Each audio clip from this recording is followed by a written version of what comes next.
ఖుషి, అన్నం తినమ్మా, ఇబ్బంది పెట్టకు ప్లీజ్ అని తులసి బతిమలాడుతూ అన్నం తినిపించడానికి ప్రయత్నిస్తూ ఉంటుంది. లేదు, నాకు క్రాకర్స్ కొనిస్తేనే నేను అన్నం తింటాను, లేకపోతే తినను కాక తినను అని ఖుషి పాప మొండికేస్తూ ఉంటుంది. ఖుషి నీకే చెప్తుంది, తింటావా లేదా అని తులసి అరుస్తూ ఉంటుంది.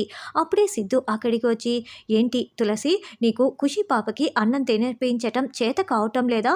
చిన్నపిల్లలకి అన్నం తినిపించటం అంటే అది ఒక ఆర్ట్ తెలుసా?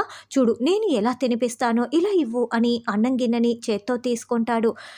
చూడు ఖుషి, వచ్చి అన్నం తిను అని సిద్ధు చెప్తుంటే, నాకు క్రాకర్స్ కొనిస్తేనే నేను తింటాను, లేకుంటే తినను అని ఖుషి అదే మాట చెప్పటంతో, అయ్యో ఏంటి ఇలా మొండికేస్తుంది, నా పరువంతా పోయేలా ఉందే అని సిద్ధు అనుకుంటూ చేతిలో క్రాకర్స్ కొనిస్తాను అని రాసుకొని, ఖుషి ఇలా చూడు అని చూపిస్తూ ఉంటాడు.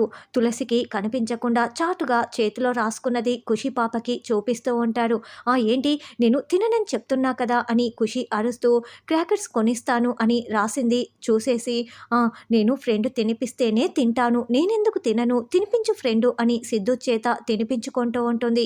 దాంతో తులసి చాలా షాకింగ్గా, ఏంటి ఇంతవరకు క్రాకర్స్ కొనిస్తేనే తింటానన్న ఖుషి ఒక్కసారిగా ఎలా తింటానని చెప్తోంది అని సిద్ధు వైపు అలాగే తులసి షాకింగ్గా చూస్తూ ఉంటుంది.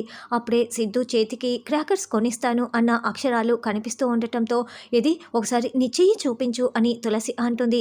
అబ్బే, నా చేతికి ఏమీ లేదు తులసి, నేనెందుకు చూపించాలి, నేను చూపించను అంటూ సిద్ధు పరుగులు పెడుతూ ఉంటే, ఏ ఆగు అంటూ తులసి అలా చిలిపిగా వెంట పడుతూ ఉంటుంది. అప్పుడే కారు ఎక్కుతున్న కనిష్క ఇదంతా చూస్తూ మండిపడుతూ ఉంటుంది. అలా తులసి సిద్ధుని వెంట పడుతూ ఉంటే సిద్ధు కింద పడిపోతూ ఉంటాడు. దాంతో తులసి చేయి పట్టుకోవటంతో సిద్ధుపై తులసి పడిపోతుంది. ఇద్దరు కళ్ళల్లో కళ్ళు పెట్టుకొని చూసుకుంటూ ఉంటారు. ఇదంతా చూస్తున్న కనిష్క ఇంకా ఇంకా మండిపడుతూ ఉంటుంది.